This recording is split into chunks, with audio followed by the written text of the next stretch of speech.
Good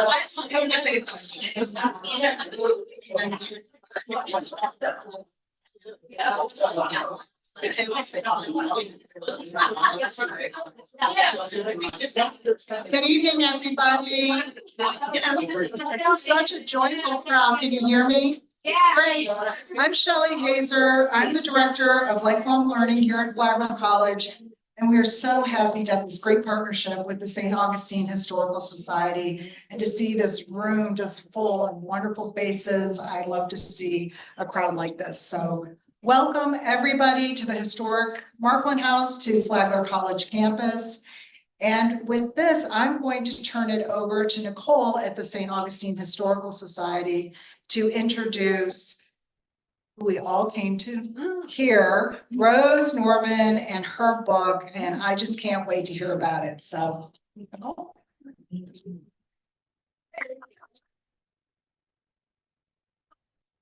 evening, everyone. I'm the librarian and curator for the Historical Society here in St. Augustine, and we are so glad to work with Lifelong Learning at Flagler College to introduce Dr. Rose Norman, who is a retired college professor who taught English at the University of Alabama in Huntsville for 27 years, retired as a full professor. She directed the business and technical writing program for over 20 years, co-founded and was first director of Women's Studies, and for her last 4 years, chaired the English department.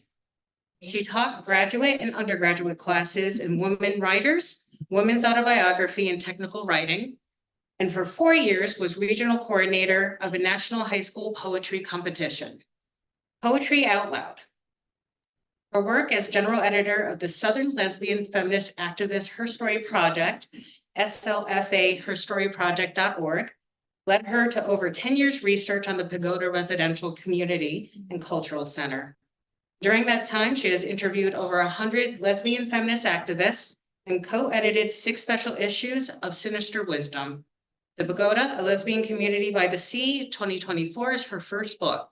Please, everyone, let's give a warm welcome to Dr. Rose Norman.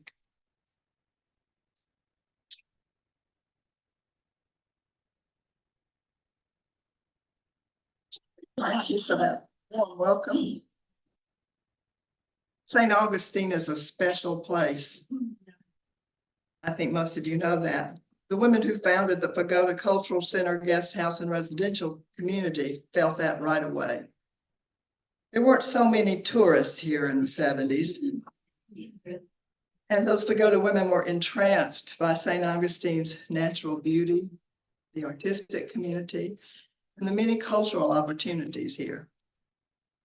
Morgana Vicker was known as Julie Eaton Morgan when a good friend convinced her to move to St. Augustine because it would be the perfect place to start the dance theater company they had talked about when they worked together at Florida State University. Morgana, a 4th-generation Floridian, was a dancer who had recently helped start the Women's Center at Florida State and taught courses there about matriarchy in history and myth. She had moved home to Miami after finishing graduate school in Tallahassee, but she was more than ready to follow her dream of a dance theater, and she soon bought a house in Lincolnville, which was then a very affordable part of town.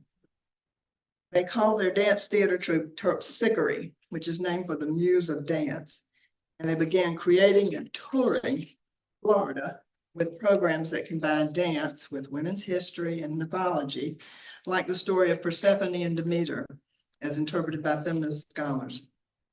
Together with their partners, they would go on to found a women-only cultural center out on Volano Beach that soon became a women's guest house and residential community, unlike any that has been before or since, as unique as this historic city. And my book tells a story of how all that happened. And I want to start, I'm going to focus on background of Alana Beach and the women's land movement. But I want to start with a little 5-minute, which I hope will run properly, 5-minute video of my brief history of the pagoda. We'll see if it does.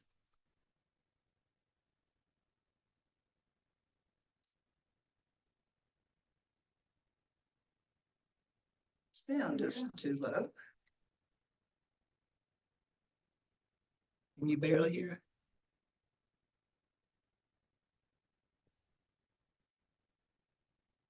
Oh, yeah, good, good.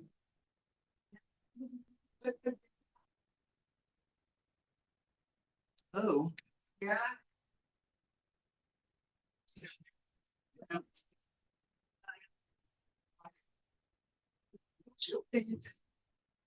Well, it's. it's a Zoom. Yeah, Yes. how people are.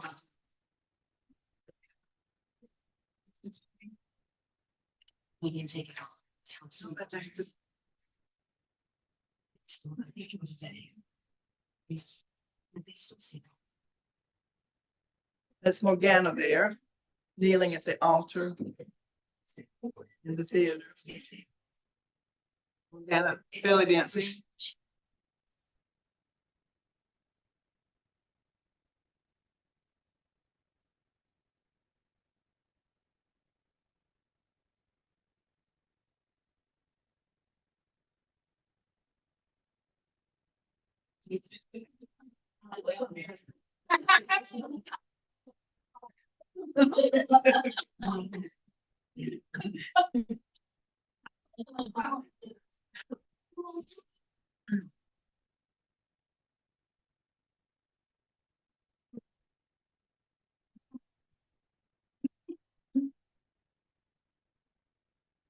They had a playwright in residence writing plays.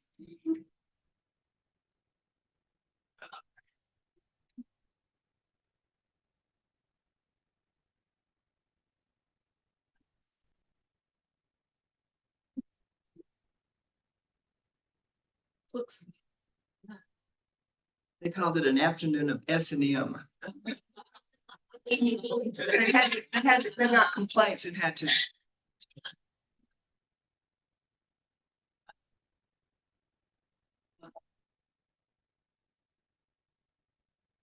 This is Kay Gardner's music, if you can hear it.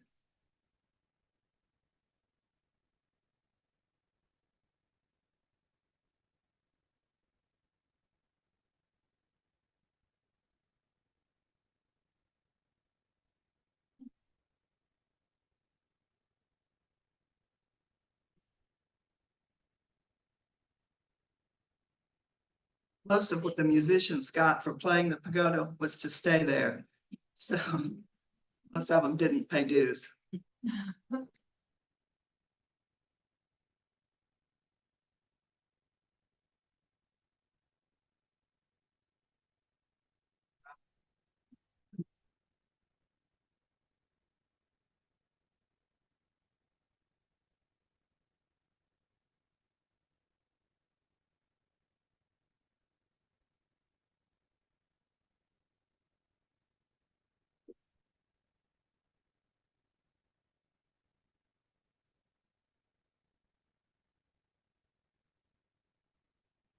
Irene Weiss, California.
Music by Kay Gardner with Meg Christian on guitar. Bethel Jackson on drums. Most of the photos are by Emily Green, who owned a cottage. I've got a video by her. There are many more women than those whose pictures you saw who were important to the pagoda. Of the pagoda story, the background history of Delano Beach, and the acre and a half of beach property that became the Pagoda Cultural Center and Retreat. This is what I spent a lot of time at the St. Augustine Historical Society Library learning about. And then I want to talk about the women's land movement of the 1970s, which is what got me interested in the pagoda in the first place. You all probably know that the Delano Beach is at the south end of the peninsula that begins in Jacksonville and runs down through Ponte Vedra to the inlet, which at that time, I don't know if I guess there was an inlet there between Delano and St. Augustine Beach or Anastasia Island. At one time, that area was called North Beach, I guess to distinguish it from St. Augustine Beach. I want to begin by reading some introductory material.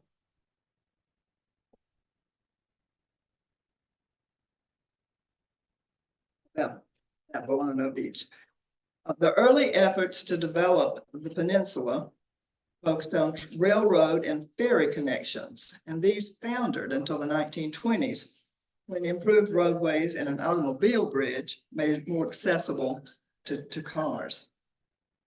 Then August Heckscher, a New York industrialist and multimillionaire, named the area Delano Beach and built an entertainment palace, the Grand Delano Casino, not a gambling operation.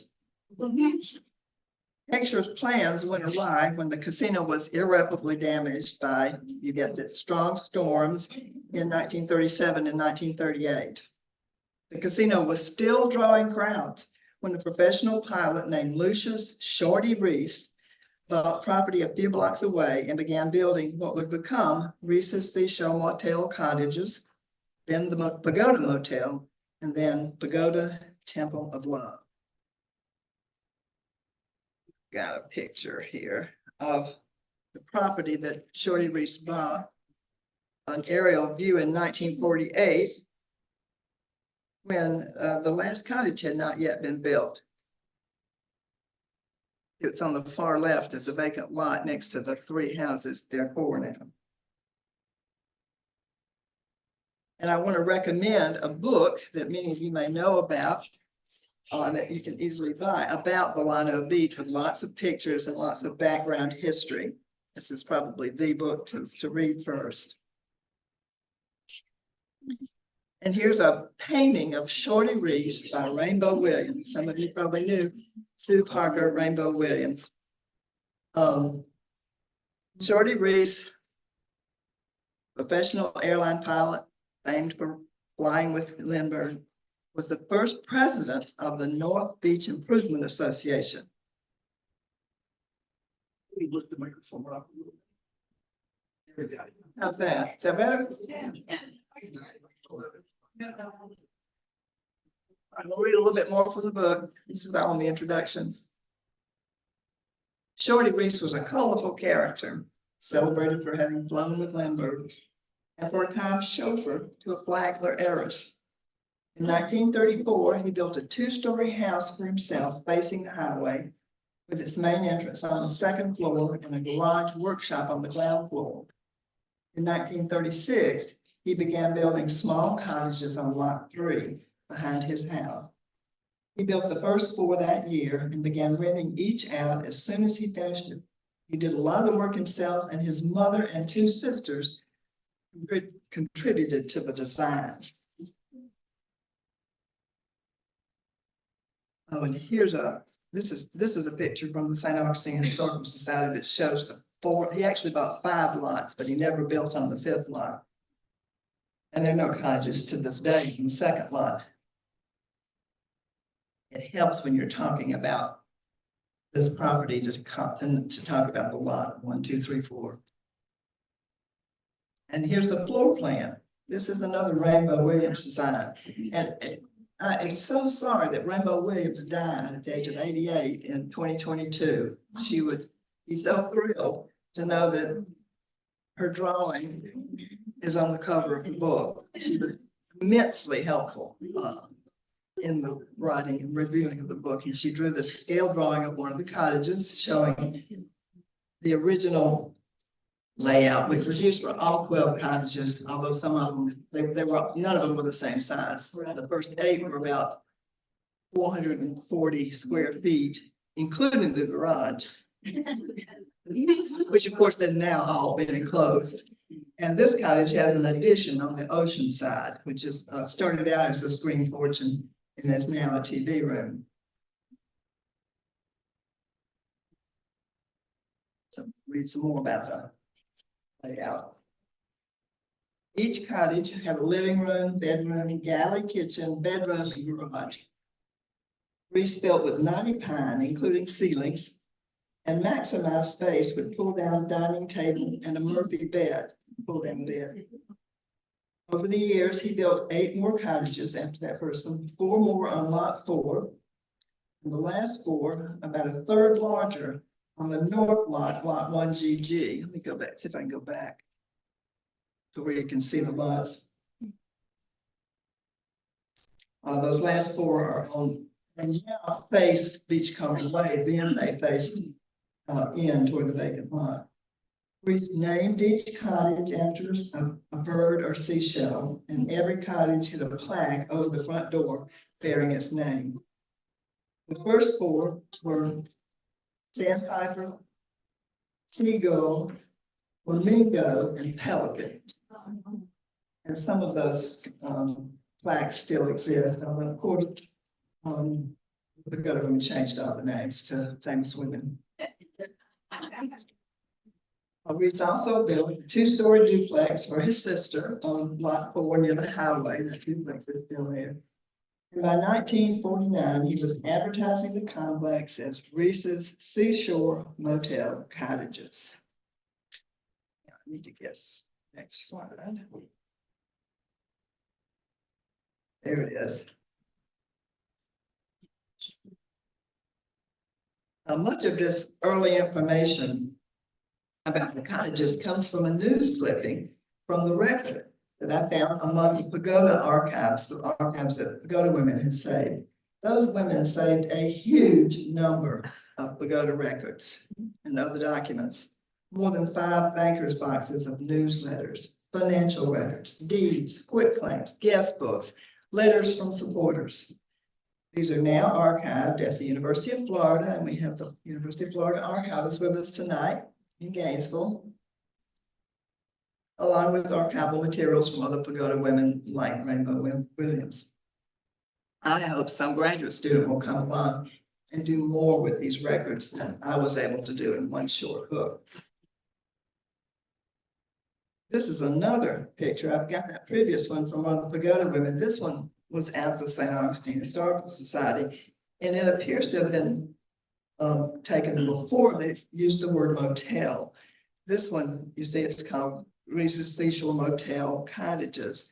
This one is called Reese's Seashore Cottages. The word motel came into use in 1925. So I went to the Historical Society Library looking for when the cottages first came into the St. Augustine directories and phone books, and it was 1947. Even though we know from that news clipping that they were many cottages in the 30s. His name appears in the phone books as early as 1937. The first listing I found reads Reese Lucius G. parenthesis Thelma M. Tourist Camp, Surfside Avenue. So I wanted to find out how many tourist camps there were. Well, that was what they were calling them. In the 1936 city directory, I found only 1 tourist camp. And in the 34, none at all. Many hotels. The first separate listing for the cottages is in the 1949 directory, where it's called Reese's Seashore Cottages misspelled. After that, Reese's Seashore Cottages appears in many directors. We know that Reese built the last cottage after 1948 because of that aerial view in 1948 where there's a vacant lot where Cottage D is. So now we move on to the Schillings, and some of you may have known Jane and Patty Schilling. In about 1970, I'll read from the book about this.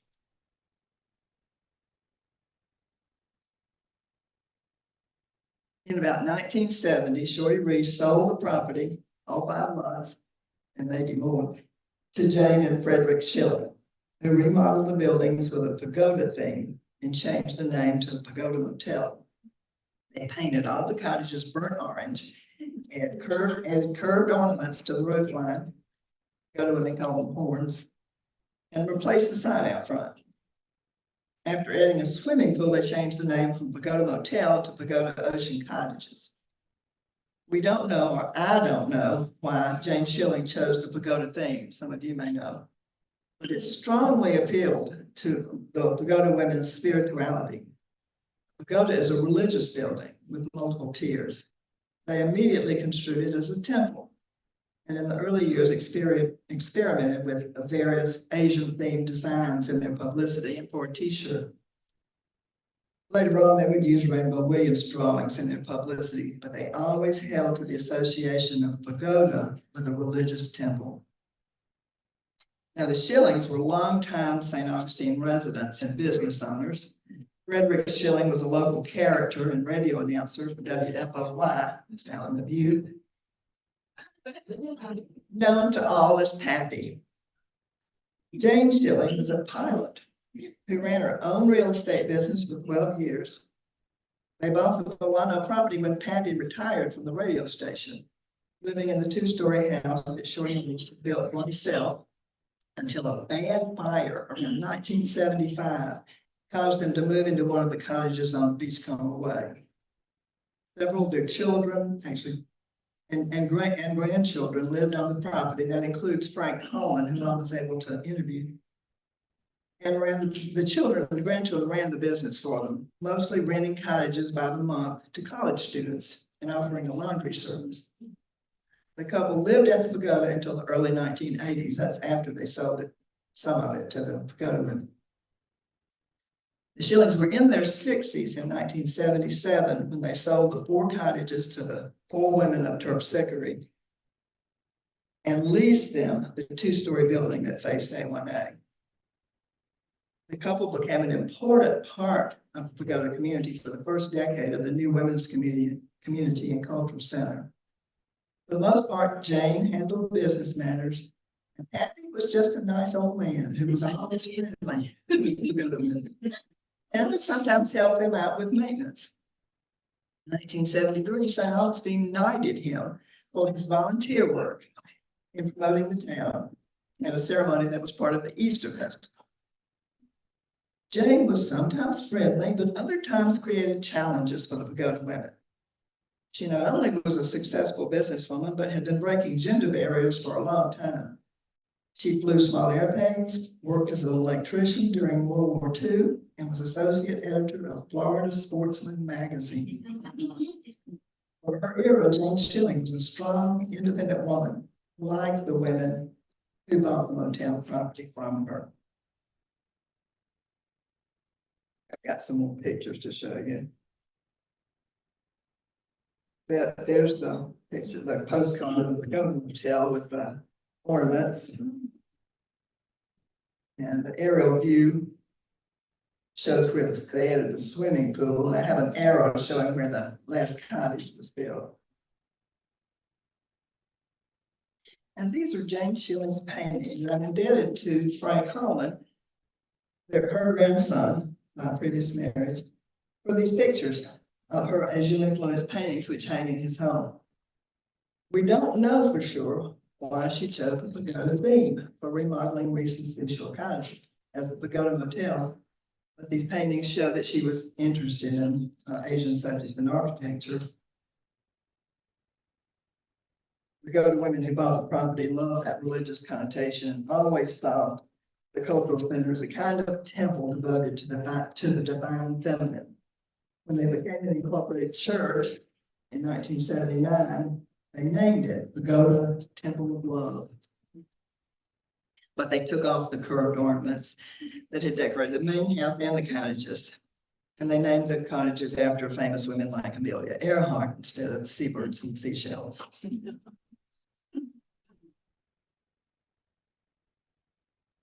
More recent picture of more recent than the early.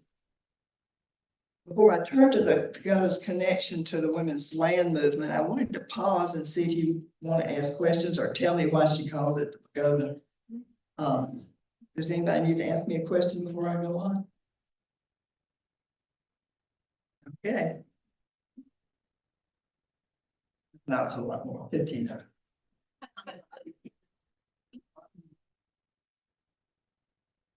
I first got interested in learning about the Pagoda when I was working on a book about women's land communities in the South. This was volume 98 of the journal Sinister Wisdom, and we called it Land Dykes of the South. We were able to identify 51 women's land communities founded in southern states between 1969 and 2000. And they're listed at the back of this chronologically. Many of them are still in existence today, although the Pagoda is not one of those. In the book, we write about 19 of these land groups, including the Pagoda, which also appears in several other books about women's land groups, which puzzled me because the Pagoda was really different from most of the women's land groups that we studied. Those women were not looking for land or a community, they were looking for theater space when they bought that property. Most land groups are rural and on a lot of land, not an acre and a half. Pagoda. Plus, it's very close to St. Augustine, although, just across the bridge, which is just outside of city limits, but not far, not rural, though isolated. And finally, most women's land groups are owning the property collectively, often as a land trust or a corporation. Pagoda women did buy the property on shared mortgages, several shared mortgages. But they deliberately figured out how to deed the individual cottages and the land thereon to individual women. The cultural center was originally bought by a collective of women, but they soon donated it to the church, Pagoda Temple of Love, who maintained it thereafter. These things make the Pagoda community unique in being associated with a cultural center owned and operated by a feminist church. As far as I can tell, there has not been another one before or since.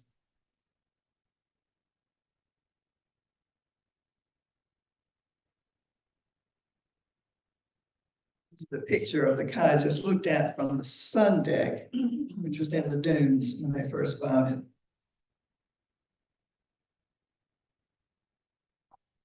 I've got a video that we hope will play and not shut things down again. That shows what they looked like in the 80s when Emily Green made this video. Might have been the 90s. May not play automatically. Want me to see if it does screen? Want me to see if it does screen? Yeah.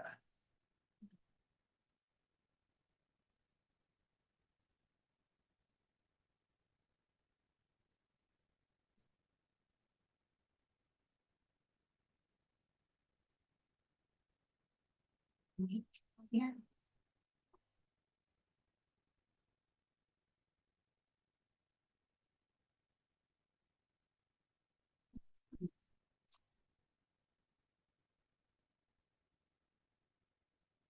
Oh, there we go. It's going. Did it stop that sound? I'll get this to. It goes.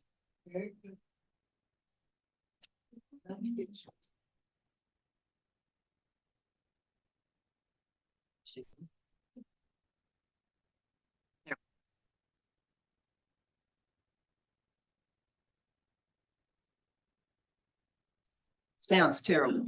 We got captions. Yep.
Whoops.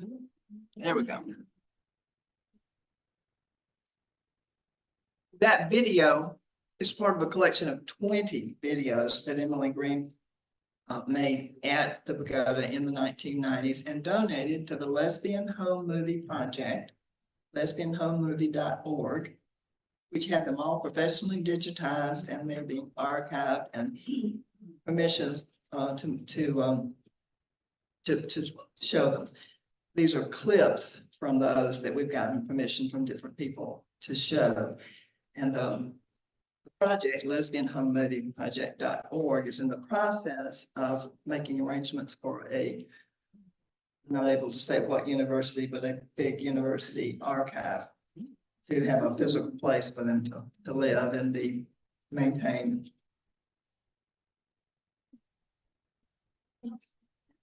I mentioned that Jane Schilling was a strong, independent woman, like the women that bought that hotel property from her.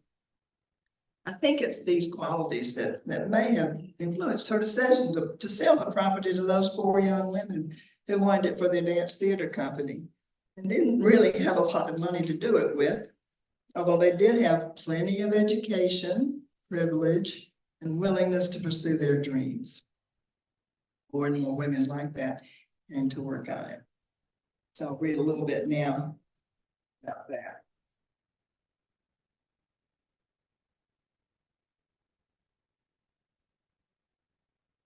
Oops, not on that book. Strong women building community is the feature of the Pagoda community that links it to the women's land movement that was sweeping the United States in the 1970s. Fed by an outpouring of feminist theory, published mostly in local pamphlets and newsletters, and distributed widely through feminist networks, women began to grasp how destructive and disempowering patriarchy was for all people, particularly through exploiting the earth and promoting constant warfare, but especially for women, symbolically associated with exploited and abused nature.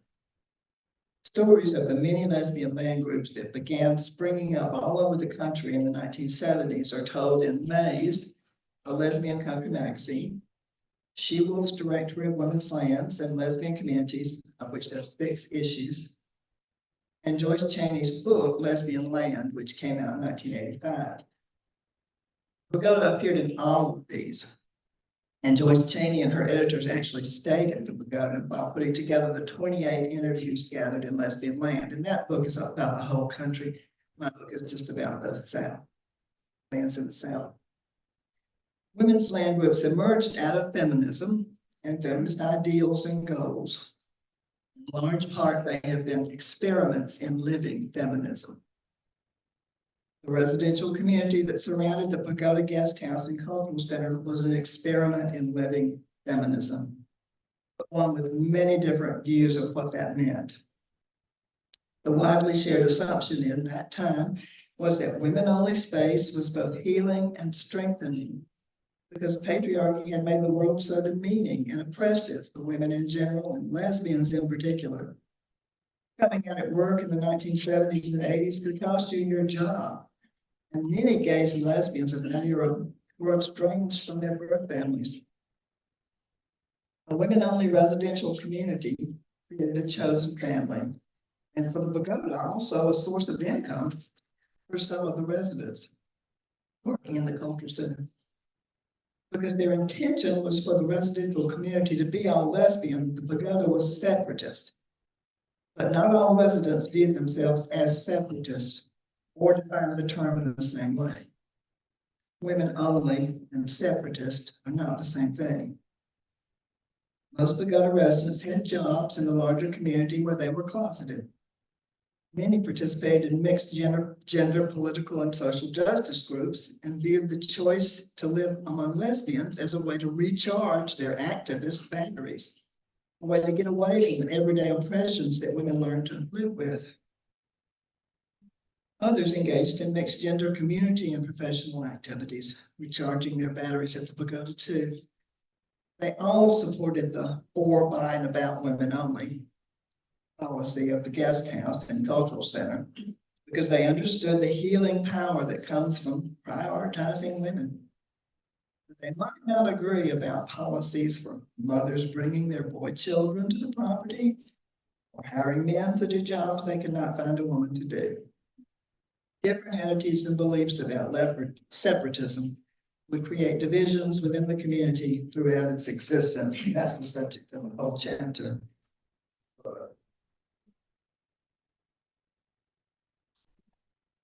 I want to just briefly say some things about why it came to an end. The Pagoda women were strong, but not strong enough to shift the new bridge over the intercultural waterway to let out further down A1A than their front door.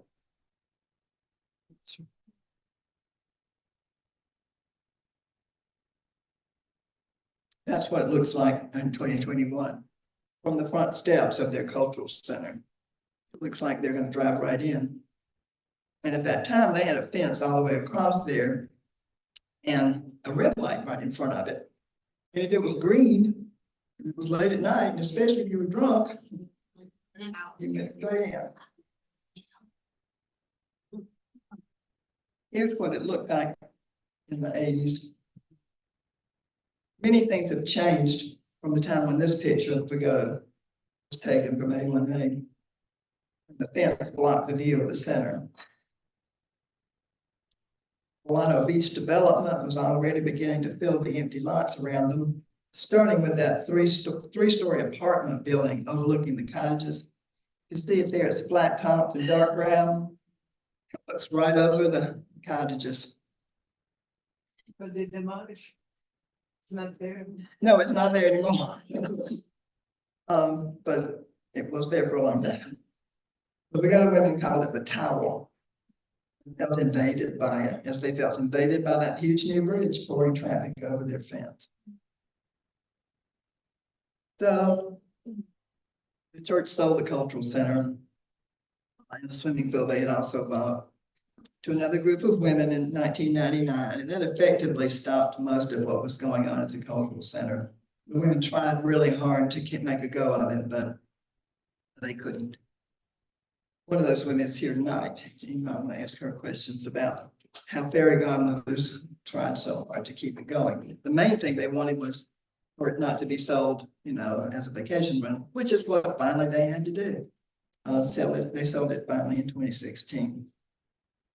But I don't want to end with that. I want to end with a passage from the end of the book. about the significance, the larger significance of the pagoda. The more I talked with women who lived at the pagoda or visited there frequently, the more I came to see how much their stories resembled what was going on all over the United States during the second wave of feminism, both among lesbians and in the broader feminist community. These women felt their way toward women's community through expressing feminist ideals like non-hierarchical leadership, honoring the goddess, and creating women-only space. All of their stories is to view a microcosm of feminism in a cauldron of art, love, politics, and power struggles. The challenges and conflicts live alongside the exciting possibilities of new ways of living and being in the world.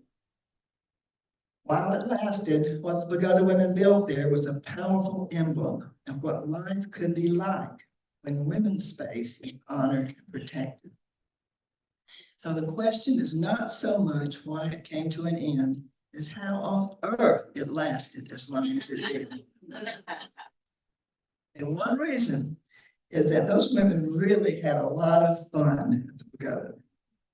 At dances, at concerts, at rituals. There was a playful energy alongside the feminist fervor, a great joy in planning celebrations. They planned 10 days of events for the 10th birthday celebration. When they weren't making policy or dealing with financial or emotional crises, the Pagoda women were having a really good time. That was all about, for them, being with women and having a cultural center. For many years, that old building was an oasis in a world that did not provide many spaces where, as one Pagoda woman put it, the whole spirit of women was really honored, spiritually, physically, emotionally. Women grew and healed there, found feminism and self-empowerment. The spiritual component, bound up in the separatism, made it safe for growth. Women came for the beach and the concerts. They stayed for the community.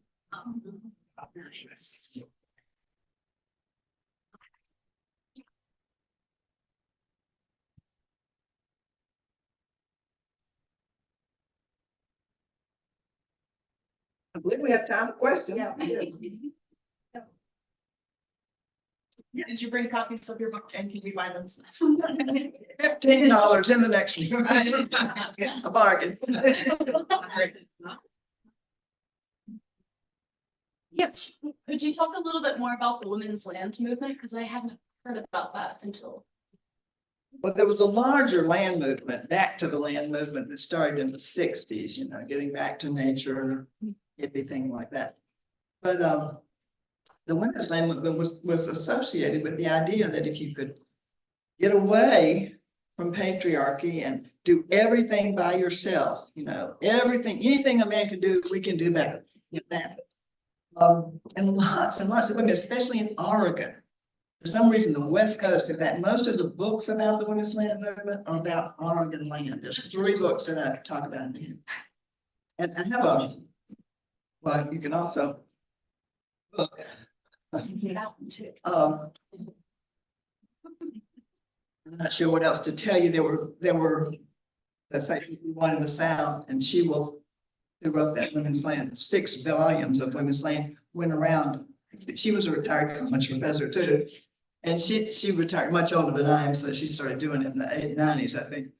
She would go around from Women's Land Group to Women's Land Group and collect information and publish that directory. That's so interesting. Yeah, it is very fascinating. I'm familiar with the Michigan women, you know, and they have the whole Michigan women's. Women's Music Festival, which still exists in a fashion. They call it the Michigan Family, I think, in August when it normally met. You know, the Michigan Women's Music Festival ended in 2016, I think, after 40 years. But people still go. And it is. They own their own land as well. They did. I think you can find them on Facebook. We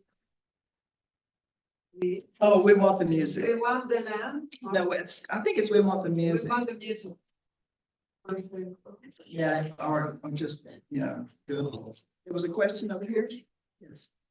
Of the women who moved to Alabama, Is the Alabama community still active? Oh, yeah. Oh, yes. And the pandemic was wonderful for them for some reason. This is 70 miles from me. I live in Huntsville, Alabama, and they live, Alpine is the name of that land community. It's about an hour and a half from me. They now have 30 women living on that land. What they bought was 100 acres divided into 2-acre lots. I mean, they learned a lot from living on an acre and a half. Tiny, and those tiny cottages, which are really quaint, but you know, it's fun.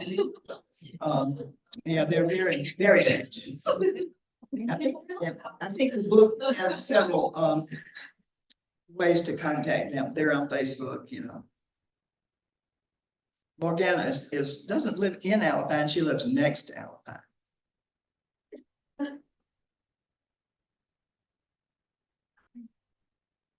Yes. Hi, Rose. I just want to thank you so much for coming and so enjoyed that. And I also want to, thank you for mentioning Rainbow Sue, who I had the pleasure of knowing, and she was amazing. She was awesome. Thank you, Jenny. Yeah. Every time I talk about this book, I think about how much she would like to be here. Many of her drawings are She is here. Yeah. in the book. Yeah, she probably is. The picture of Rainbow. There's a picture in the book. It was actually in, let me see if I can go back. Yeah. Really cute. That one of her lying down in front of, it's not in front of her cottage. Yeah. That was her. There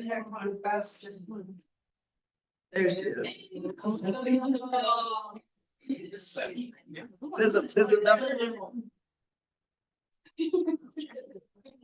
another picture of her in the book. And I did an interview. We have a website, the Southern Lesbian Feminist Activist History Project, which wishes we had a better name. LFAHistoryproject.org. There's an interview with me about the book up right now. It'll be up forever, but it's on the homepage right now.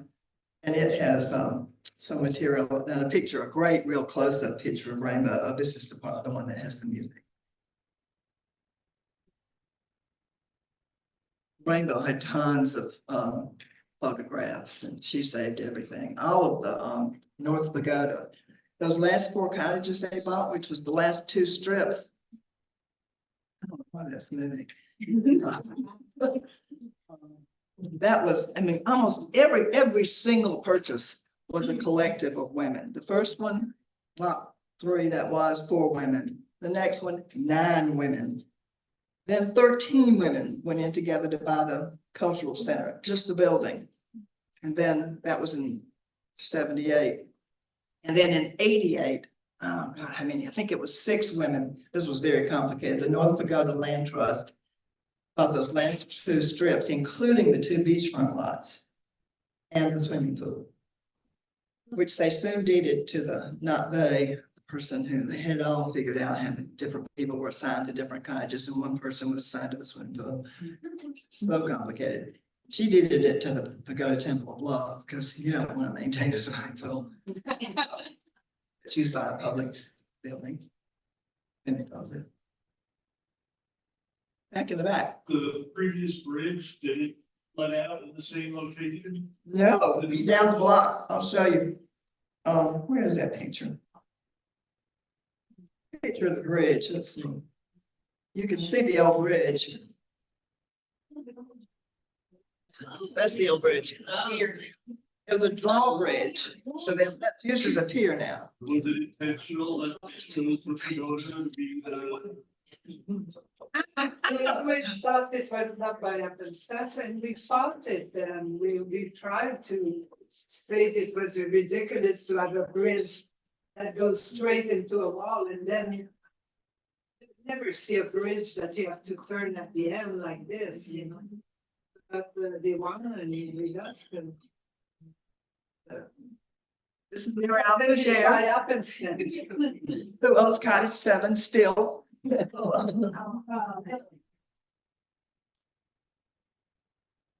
And back there, where's Marie? Marie owns Cottage 6 next door to 7.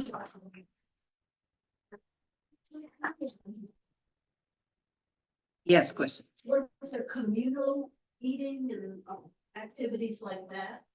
Sometimes, especially celebrations like Thanksgiving Day, which they did call Native American Women's Appreciation Day, but somebody told them that was colonizing. So they changed it to Thanksgiving. Yeah, that upstairs in that cultural center had a full kitchen. And, you know, you could eat lots of meals. There are lots of pictures of them with, you know, lots of long tables and people celebrating together. No meat, though. No meat in the No center. meat, no alcohol. No alcohol. You could have your alcohol if it was in a paper bag. Unrecognizable.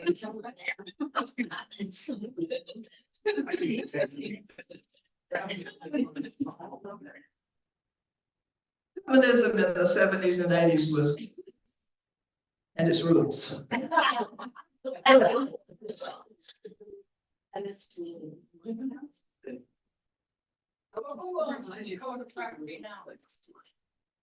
think his name is Brown. It originally sold, I've forgotten, the names are in the book. You know, a guy who develops property, but they thought he was actually going to live in it, the first person. He was kind of an old surfer guy. And he did beautifully restore the building. I mean, it's for $350 a night, 4-night minimum. But it's still there, and that swimming pool looks great. I need to get 13 members together to rent it. Was the Pagoda community embraced by the community at large, or were they more sort of segregated, or did the outside communities think that, oh, these are like people they want to do their own thing, we don't want to know anything about them? You know, the Flagler students asked that question when I spoke to them yesterday.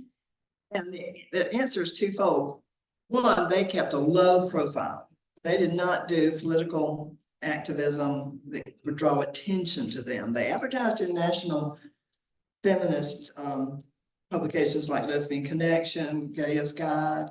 They even published an ad, bought an ad in the Lesbian News in Los Angeles. But locally, they kept a low profile, and they did get some heckling. There was one occasion that somebody told me about a peeping Tom.